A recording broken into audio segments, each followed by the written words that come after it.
contract to protect and prevent vandalization. What I would suggest is not for us to continue to lament or set up inquiries. My suggestion, Mr. President, is that given the seriousness of this situation, and I will dare say before the new government, its agent gets sucked into the tradition, this is the time to stop it. And what do we do differently?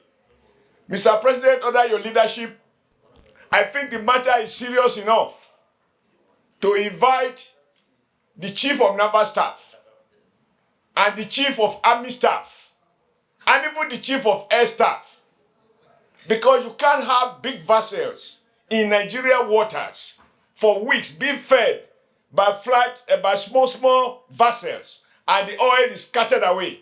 Like people have said, how many people are in prison? And I want to advise my brother, Senator Izunaso, this idea of showing us pictures as they used to do to us when we started those investigations. They show us drums of people who are involved in illegal bunkering.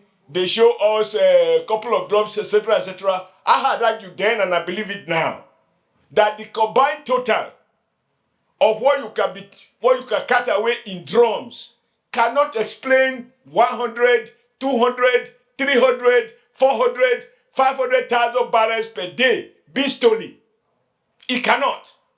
This is an organized theft, and those involved in this are protected. We need to help this president who, in his campaign, of which we were party to, vowed that everything will be done to defend the Nigerian asset. Like I once had the privilege of addressing Sydney when I was president of the NLC. I think, sir, that in line with what we have done a couple of times when we suspend the rules to allow strangers into the chambers, inviting the Chief of Army Staff, who is new on the job now, and the Chief of Naval Staff, who is also new, and telling them not to continue from where their predecessors stopped. We show that the matter has gone beyond a committee matter to a matter that the committee of the whole of Senate is interested in. And then interrogate them, listen to them, and thereafter reach some conclusions as to what we need to do differently. Otherwise, Mr. President, it is shameful that so much is stolen, and we borrow so much to provide and cover for what is stolen. The day the state, the armed forces, cannot defend the territorial integrity of Nigeria.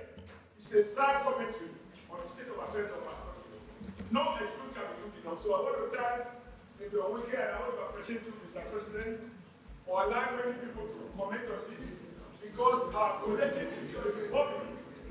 So let's do something different to show that the armed forces this matter can be used.